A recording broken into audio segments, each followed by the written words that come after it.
Hello नमस्कार दोस्तों, कैसे हो आप लोग। तो आपके लिए आज फिर से एक ऐसी वैकेंसी लेके आ चुके हैं जिसको बहुत ही कम विद्यार्थी भरते हैं।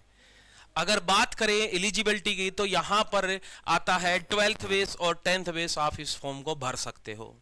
साथ ही साथ आपकी उम्र क्या रहनी चाहिए, 18 से 22 साल आपकी उम्र रहनी चाहिए। आप अगर SC ST के विद्यार्थी हो तो आपको 5 साल की छूट मिलती है। अगर आप OBC के विद्यार्थी हो तो आपको 3 साल की यहां पर छूट मिलती है। अब हम बात कर लेते हैं कि सर ये वैकेंसी क्या है। गवर्नमेंट जॉब है भाई, कोई प्राइवेट जॉब नहीं है, ना कोई ठेके के थ्रू है। किसी भी प्रकार की इस प्रकार की जॉब हम ना तो कभी बताते हैं आपको, ना कभी बतानी चाहिए भाई, ठेके वाली पे तो लगना ही नहीं है।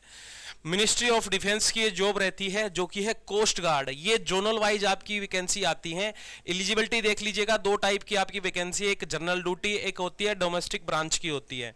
डोमेस्टिक ब्रांच में 10th पास चाहिए आपको और उसमें आपको 12th चाहिए जनरल ड्यूटी वालों को। 18 से देखो 22 साल उम्र लिमिट आप में ऐसे काउंट करना है 1 सितंबर से लेके और 31 अगस्त तक 2003 से 2017 के बीच में जन्म होना चाहिए। जिन विद्यार्थियों को इस चीज का डाउट होता है कमेंट बॉक्स में लिखिए, आपकी एज बता देंगे, एज आप इसमें एलिजिबल हो या नहीं। ठीक है। अब यहां पर जो वैकेंसी आपकी टोटल वैकेंसी आपकी 260 वैकेंसी जो कि GD की वैकेंसी है, जिसमें 12th चाहिए आपको। अगर आप 10th बेस पे हो तो आपको DB की वैकेंसी भरनी है जो कि है 40, जर्नल की 16 है। काफी अच्छी वैकेंसी यहां पर देखने को मिल रही है ना 10th बेस वालों के लिए, क्योंकि 12th वाला तो 10th वाले भी भर सकता है। तो ये जोन देखिएगा कहां कहां आपकी ड्यूटी आ सकती है, जैसे गुजरात, राजस्थान, वेस्ट जोन में, इस जोन में ये आते हैं, और सेंट्रल जोन में मध्य प्रदेश, झारखंड और छत्तीसगढ़ और बिहार आते हैं। तो यहां पर देखिएगा सिलेक्शन प्रोसेस में सबसे पहले क्या होगा। सिलेक्शन प्रोसेस में सबसे पहली स्टेज जो रहती है आपकी एग्जाम की रहती है।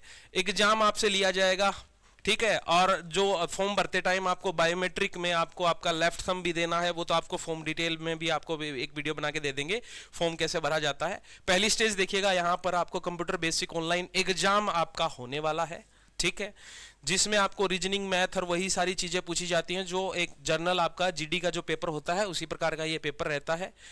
और बात करी जाए यहां पर आगे की तरफ देखा जाए, उसके बाद जो सेकंड स्टेज की बारी आती है वहां पर जो भी जैसे कि हर एग्जाम में जैसे कि होता है, पासिंग मार्क मिनिमम जो दे रखे हैं 30 और इतने होने चाहिए, यानी ये नॉर्मल होना चाहिए आपका एग्जाम सिलेक्शन के लिए, ठीक है।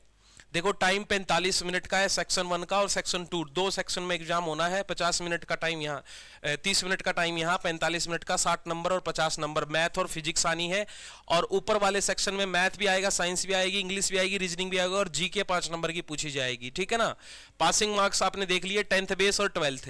सेक्शन 2 की जो रहेगी वो 12th बेस की रहेगी, मैथ और फिजिक्स पूछा जाएगा। सेक्शन 1 में आपकी 10th बेस, जिसमें मैंने बात की थी आपका डोमेस्टिक सेक्शन की बात की थी, डोमेस्टिक ड्यूटी की बात कर रहे थे, ये ब्रांच की बात कर रहे थे, DB की बात कर रहे थे। तो वहां पर आपको ये सारी चीजें पूछी जाती हैं, जैसे कि नॉर्मल आपका जो पेपर होता है, नॉर्मलाइजेशन भी होगा इसमें। तो नॉर्मलाइजेशन होगा तो सीधी सी बात है नेगेटिव मार्किंग की बात भी करेगा ये, ठीक है। आगे की ओर देख लेते हैं, आगे इसमें और डिटेल क्या दे रखी है। स्टेज 2 में आपका क्या रहेगा। स्टेज 2 में आपका सीधी सी बात है भाई, जिसमें आपका क्या है, डॉक्यूमेंट वेरिफिकेशन से संबंधित है, यानी फिजिकल फिटनेस से जो आपका टेस्ट होगा, जिसमें आपको 1 किलोमीटर और 600 मीटर कंप्लीट करने हैं इतने मिनट में, और आपको पुशअप भी करने हैं, यहां पर 10 पुशअप भी करने हैं, ठीक है। फिर उसके बाद आ जाती है लास्ट आपका 3rd स्टेज में, जिसमें डॉक्यूमेंट वेरिफिकेशन होगा, और जो भी डॉक्यूमेंट वेरिफिकेशन करवा देगा फिर आपका मेडिकल टेस्ट आपसे लिया जाएगा कि आपको कोई सीरियस प्रॉब्लम ना हो, ठीक है। और उसके बाद तो ज्वाइनिंग होती है। ये सारी इसकी डिटेल थी, ये सारी डिटेल मैंने बता दिया, फटाफट से जाइएगा। लिंक आपको शेयर कर रखा नीचे, PDF का भी लिंक नीचे मिल जाएगा। बाकी अगर कोई भी डाउट आता है तो कमेंट बॉक्स में पूछिएगा। फॉर्म कैसे भरा जाएगा ये भी अगर आप नहीं जानते हो तो ये भी आप पूछ सकते हो, हम बिल्कुल आपको गाइड करेंगे। बाय बाय, टेक केयर, जय हिंद।